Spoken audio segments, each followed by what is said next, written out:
Grumble, grumble. Hey everyone, it's the Grumpy Meeple, and we are back with part 2A of our playthrough of the Tanares Adventures tutorial. Part 2 ended when, after being promised that battle was afoot, I was redirected to read another chapter of a rulebook, which I did not have on me at the time. That's why I cut that video, also because it was, I think, hilarious. It's telling me to read chapter 12 of this rulebook, which... Is that right?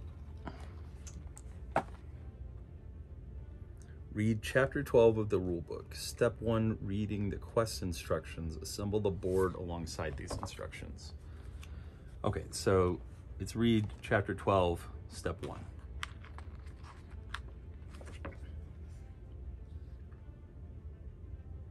Step 1, read the quest, set up the board. What follows is a list of sections found in the quest instructions presented according to their order of appearance in the quest guide. So I guess we do need this example. So you've got the illustration, the number, and the title. It's up here. The introduction, which is what we're reading right now, or what we're working on right now. The primary objective, which is going to be called out here. In the case of our new quest, it will be to kill all villains. Information on what happens if you lose. In this case, if you lose, try again.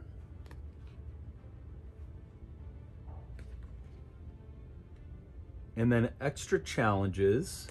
Extra challenges are difficult objectives that reward additional loot. Insisting on accomplishing one may make you lose the quest entirely, so try to gauge if they're actually worth...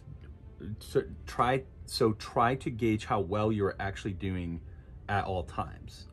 If you accomplish the extra challenge and the primary objective, the journal will instruct you to draw 2 loot cards in addition to other rewards for winning that particular quest. Okay, so in this case, the extra challenge is none. There is no extra challenge. Makes sense, it's the first quest. Special rules, section 7, which is going to be right here. Special rules is the group of features that is in effect from the very first turn. Therefore, read them before the quest begins and keep them in mind until the quest ends. If a feature is in the special rules section of the quest instructions, you must read it before the quest begins and apply it from the very first turn. If any of its instructions may be immediately followed, do that as well. And then it's telling you here that most quests will have one or more elements in which heroes can interact. A lever to pull, a chest or a door, an orb or a prisoner to save, etc. The rule is simple and invariable to apply the effect described in the quest instructions. The interacting hero must be adjacent to that element and spend 1 movement point. So that's 1 point of movement, not your move action. And you can interrupt your movement to interact with an object. And it says that all that right here. You may interact multiple times on the same turn as long as you have movement points to spend. Some interactions may have additional restrictions, requiring a specific hero or paying HP, etc. and so forth. So let's see what we got in terms of special rules for good old Fisherman's Wharf here. Special rules is a set. Okay, so first of all, let me just make sure I didn't miss any additional things I'm supposed to read here. Read chapter 12 of the rule book, kill all villains, rule explanation, kill all villains, read 1.2.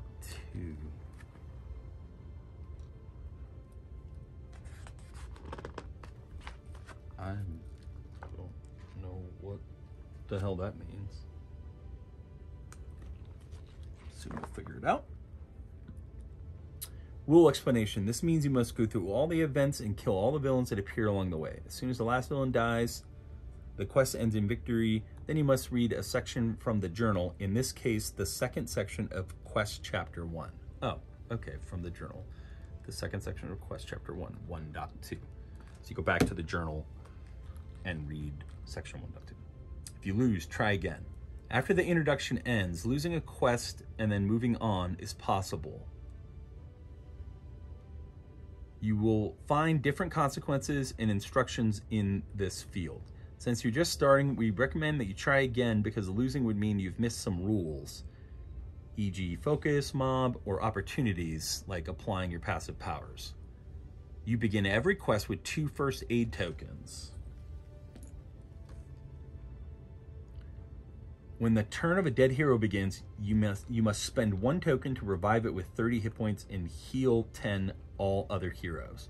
But if such a turn begins and both tokens have already been spent, you lose the quest. So basically, if anybody's dead at the end of the quest, you lose. Or more specifically, when the turn of a dead hero begins. And that plays into the fact that you control the order in which you activate. So you could have a hero die as the final activation of round 4, and then buy yourself all of round 5 to either revive them or complete the quest by activating everybody else before him. And then we get on to the special rules. Set of unique quest features with rules that you must observe throughout the mission. The power dampening statues, prisoner figures. The statues cannot be attacked or destroyed. One specific statue will be removed when each new event begins. While on the grid, each statue emanates a mystical field that blocks some of your powers. Oh, okay, that's very clever. It's giving you some context for the tutorial. So I imagine they're going to lock some of your skills away and leave you with a limited set so that you can learn the basics. Purple statue. Heroes cannot make primary and special attacks. Orange statue. Heroes cannot use skills, charge their skill tokens, or gain mana cubes. Green statue. Heroes cannot apply their weapons and armor. Active power. Orb of Defense has 25 hit points and 3 defense. When this is destroyed, the protection field around the closest power dampener is lifted. Heroes may attack this orb. You must destroy it to start event number 1. Event number 1 is captured down here. Rule explanation. You can only destroy or interact with objects such as doors, barrels, and prisoners according to the quest features. Unless otherwise stated, if an object has HP like these orbs, you may apply any effects that deal damage or reduce their hit points. So that's your special rules for you. So basically, we're going to be severely limited in our potential actions starting out. And as we destroy the statues and orbs, we're going to open up the opportunity to perform our special attacks and such. Next up, it says you'll have a list of components and a map. So if we flip her on over here, there you go. While you may perfectly assemble each quest merely by a visual consultation of the map, some players prefer to separate all components they might end up using to ease their gameplay flow. For that, we have a list of components with all the tiles, miniatures, and tokens the quest might require. So that's this list right here. Moment of placement. Before the quest begins, white borders indicate tiles and figures that must be on the board since the first turn. So in the example of our quest,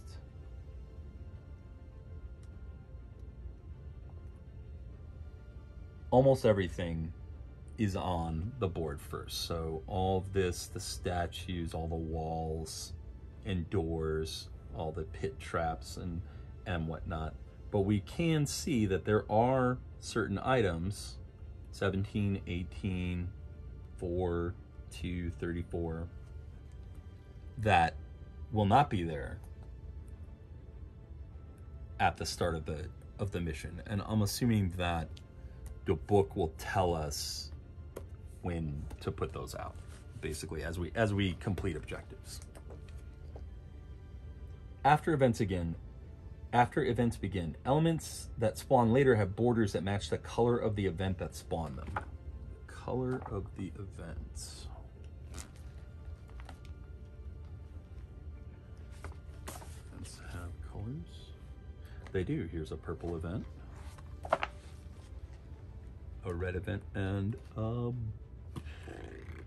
gray event. So that's nice. Color coded. I like that. My last video was a little tongue-in-cheek, obviously taking the piss out of Dragori a little bit for sending me into yet another rulebook, but I love everything about this. I'm super excited. This game is freaking awesome. I just am incapable of not taking the piss, basically. Coordinates. The main board comes with tiny numbers and letters around the edge of the grid between the squares and the HP track. Numbers represent an entire column of the grid. These lines may also be called numeric coordinates. Letters represent an entire row of the grid. These lines may also be called letter coordinates. So I don't have the board yet, and you'll see that when I actually get to the gameplay, because I had to build a board for this basically. But if I did, it would have coordinates that you could reference. So, you know, if you want to know exactly where to place something, you could say, oh, it's on C3, and you just kind of cross-list it and find your square.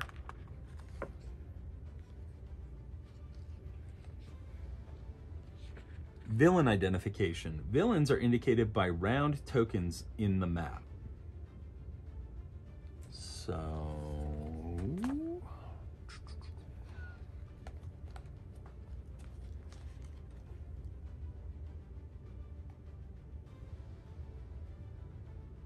I see. So there are no enemies in the starting room, but as you move through and as you trigger events, you'll spawn them. Sense. Color border is the event in which they must be placed. The number is the number of their villain card, and the background color is the color of their villain card. Okay, very useful. So I've got a gigantic pile of villain cards over here. We know we need 15 purple. It's going to be our first bad guy.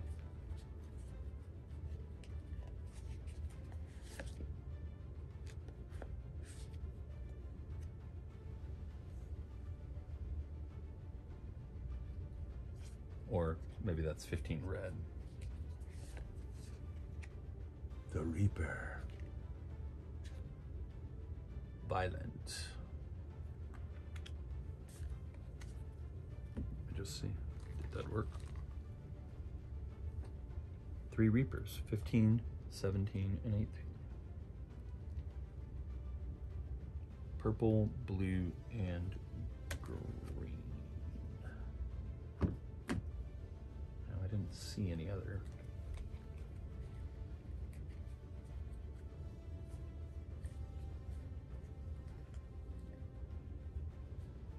Oh, I see. Okay, yeah. So there's the Blue Reaper. And 18 is the Green Reaper. That's really cool. That's a pretty efficient means of, because this is awesome, but also an administrative disaster, like to have hundreds of unique specific enemy cards, except that makes it a lot easier because it's both color coded so that they can be different. You can see these guys are the same type of, the same miniature, but they're fulfilling different roles. This guy's a guardian, this one's a mystic, and this one is violent. And so you can have varying enemies and provide an easy way to kind of search them and find their cards and their minis, because again, the mini is on the card, which is awesome.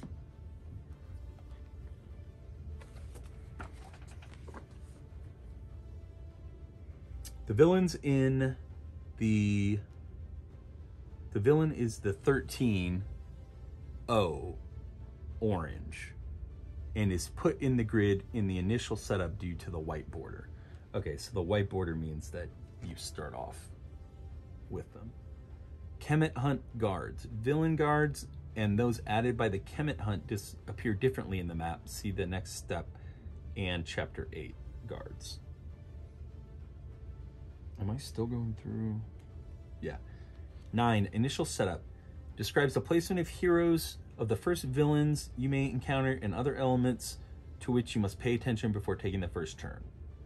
The description of villains. Villains are always mentioned first by their generic name, e.g. Goblin. So in this case, e.g. Reaper. Following this name, find the number of their specific card in parentheses, e.g. 08, accompanied by an indication of the card's color. B for blue, green, G for green, O for orange, R for red. This will be called Orc 13 orange in the quest instructions. 13O. So, just looking at our quest instructions here.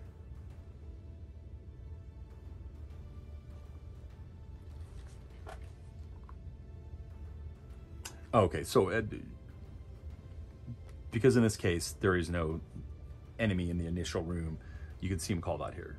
15, 17, 18. That's awesome. It'll take a second to get used to, but that's really going to help us set up. Returning to the journal. At the end of most initial setup instructions, you'll find a bullet point such as this. Then, after reading the special rules, read page blah blah blah. The first part of the instruction is a reminder to apply whatever is possible from the features found in the special rules. The second part of the example shows above is an instruction to head to section 1 of quest chapter 4. So let's see what we have here.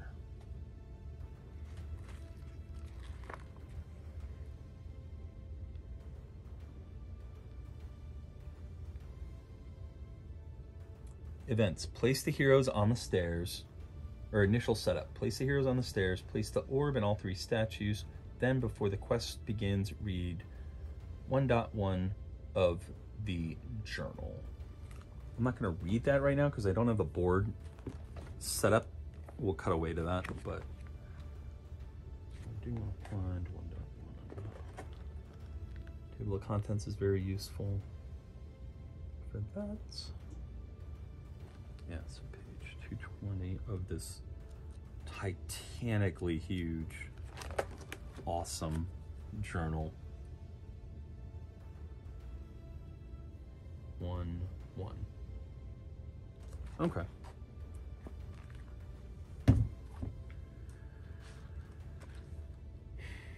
If the orb is destroyed, start event 1.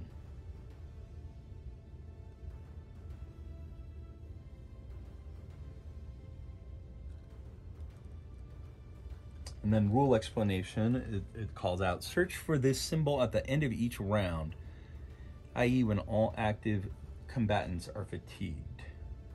What symbol?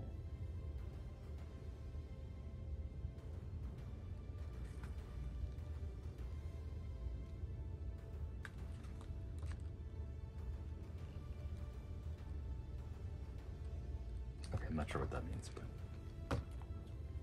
so that's it. That seems like it's all of the reading that comes before we actually put miniatures on the board and do something.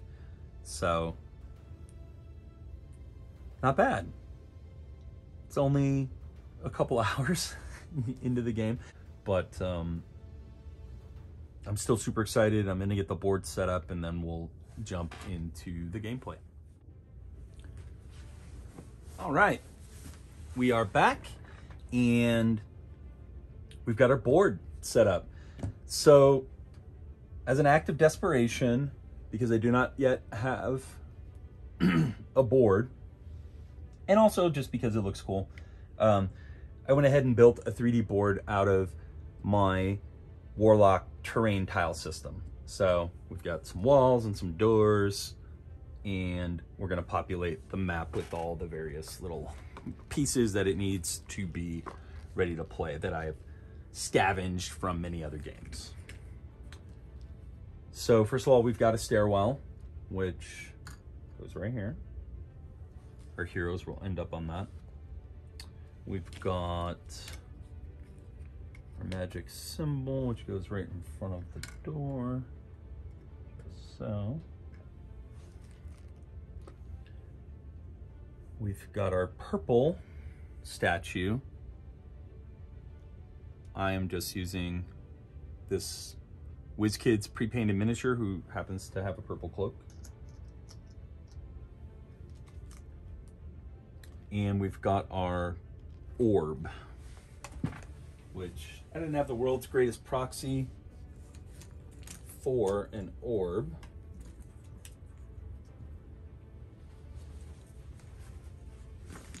And so I'm just using this brazier also from WizKids like pre-painted terrain line. And that goes right here. So there's your first room setup. And, you know, there's probably no reason to actually set up the second room yet, especially in this very first quest. Oh no, we also have a large swamp area. So for the swamp, remember, these are from Midara. This is from Alter Quest, Midara, WizKids, the actual game. And I'm really just trying to hack something together so that I can get this shot. So this is gonna be our swamp, and it's gonna go, what, like,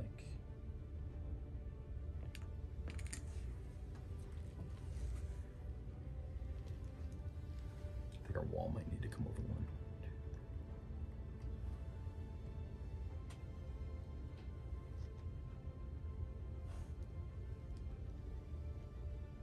Oh, no, that's exactly where it goes. You can use these tiles to represent swampland. Very finicky and annoying to have to use 4 different tiles. But do what we gotta do, right? It's all for the channel, it's all for you. I would just sit here and wait for months until I get the rest of my shit. But I know people are kind of eating up that first tutorial video, and that's why I wanted to keep it going. Help people maybe who got their full copy already learn how to play. This is gonna be really a finicky pain in the ass, but. And that's it for the first room. And like I said, I think at least for this tutorial mission, I'm pretty confident that we can just wait on building the rest of the dungeon out, because these doors they're gonna reveal as you build them, basically. So just make sure there's nothing else that we've kind of screwed up in moving this around. We need to be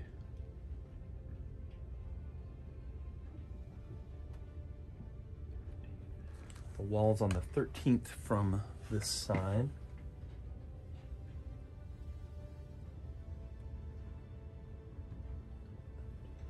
So this wall should come over here.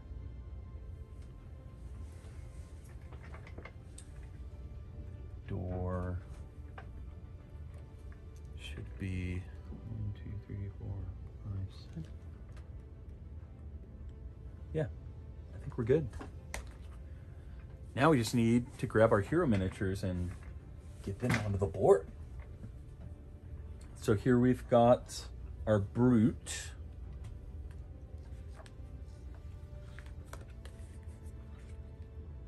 Herodotus, the fallen titan. And he has got his 2 class abilities. There's not going to be enough room to play this game, but for the moment, I'll try. And then his player cards and his 2 starting items. We've also got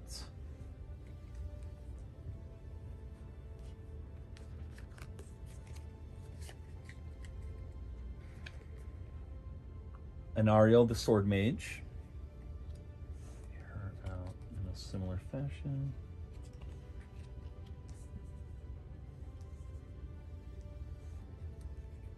Ability cards.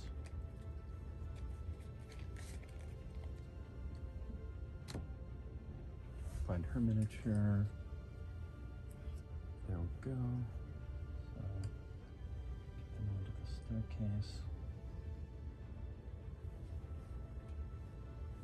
We have got Nyx, Succubus of Greed. I don't know if I remember her being particularly greedy in Midara, but also don't know that at the point I was at, I interacted with her much. She's got her armor. And her very, very cool miniature.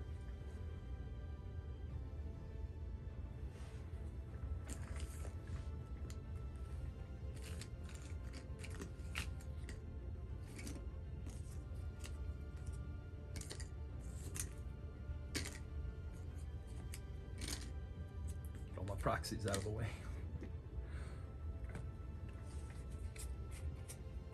And we've got Yemi, the Succubus of Envy. So I have 2 succubi. Didn't even notice that before.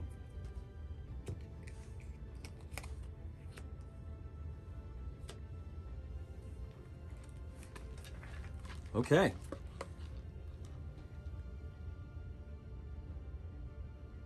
Okay, so it does tell you to set up all 3 statues. So this is the gold statue because he has goldish armor. So he's going right at the end of this room.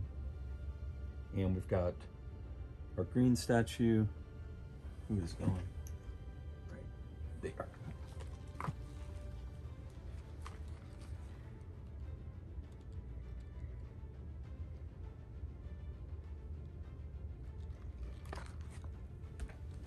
All right, and it says, going out of the first section of Quest Chapter 01. Quest chapters come after the last adventure chapter. Yeah. Quest Chapter 01. Fisherman's Worth, 220. Tutorial Quest Chapters. After the campaign properly begins, this section will apply modifiers to the game's circumstances based on your past deeds and facts of the story.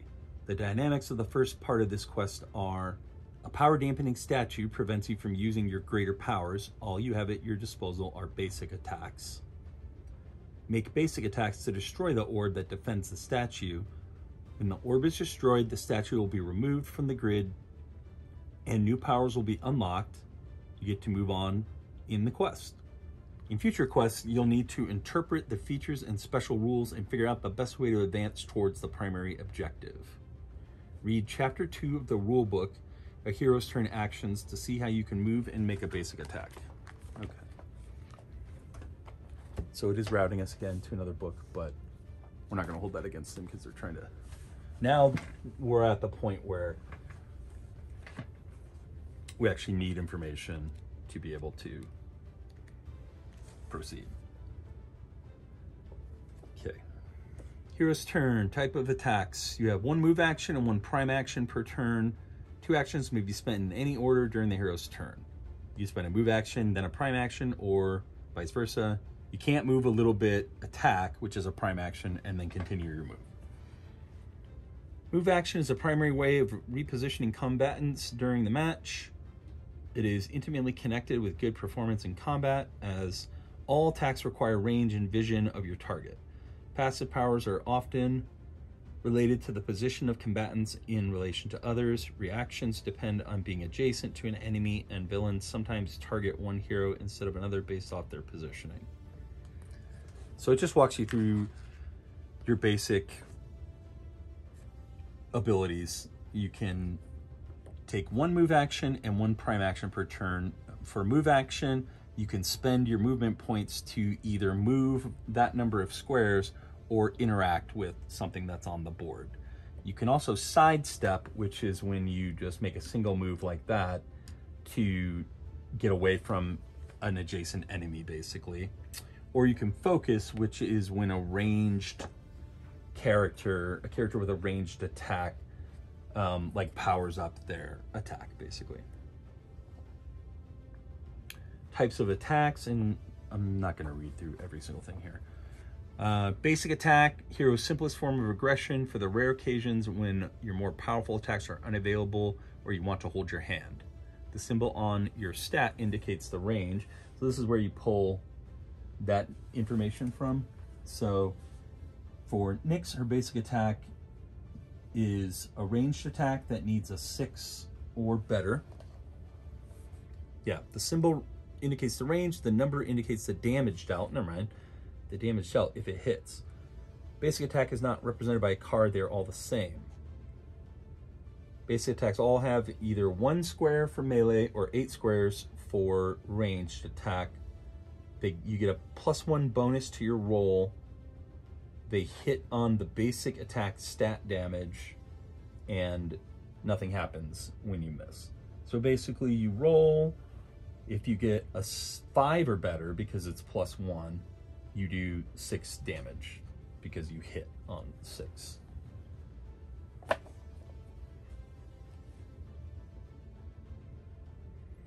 I believe I'm reading that right. And that's all that we can do at the movement, is move and do those basic attacks and maybe interact with that orb. We'll have to reread the quest details on that real quick. Lots of juggling. Yeah, you can destroy the orb.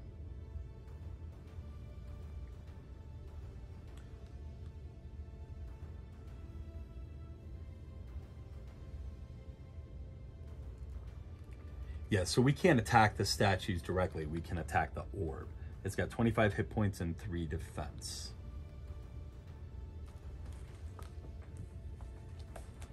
In terms of defense,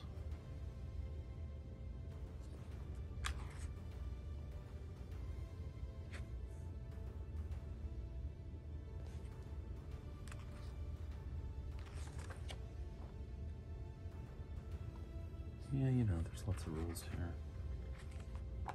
I guess we'll get to that when we need to. We also have our handy dandy charts here, and we have our quick start guide, which I will get out as well.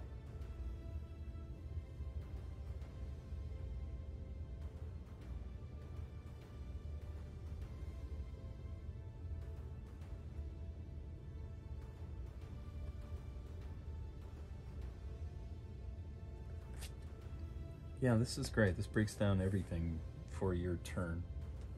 Shows you that chart between move actions and prime actions.